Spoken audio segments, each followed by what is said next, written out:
Pour épargner les réserves d'énergie de notre planète, nous pouvons faire appel aux énergies renouvelables. Pompe à chaleur, panneaux solaires thermiques ou photovoltaïques, les énergies renouvelables sont de plus en plus performantes.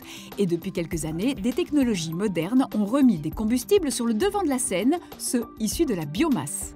La biomasse, en fait, c'est l'ensemble de la matière végétale ou animale qui peut être utilisée pour toute une variété d'usages, dont produire de l'énergie. En Wallonie, la biomasse, c'est la principale forme d'énergie renouvelable dont nous disposons. Pour son gîte et sa maison de Durbuy, Pierre a justement choisi la biomasse. Je souhaitais avoir une machine innovante, un produit somme toute assez nouveau. J'envisageais aussi de produire la matière moi-même, quoi.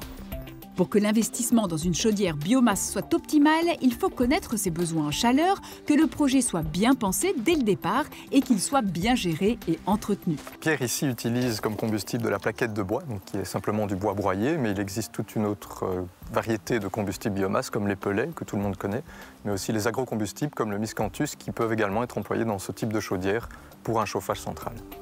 Les installations s'adaptent particulièrement bien aux projets collectifs quand plusieurs bâtiments doivent être chauffés en même temps, tout en offrant un combustible dont le prix est assez faible et plutôt stable. En Wallonie, 50% des énergies renouvelables proviennent de la biomasse qui peut souvent être produite localement. C'est donc un tout bon plan.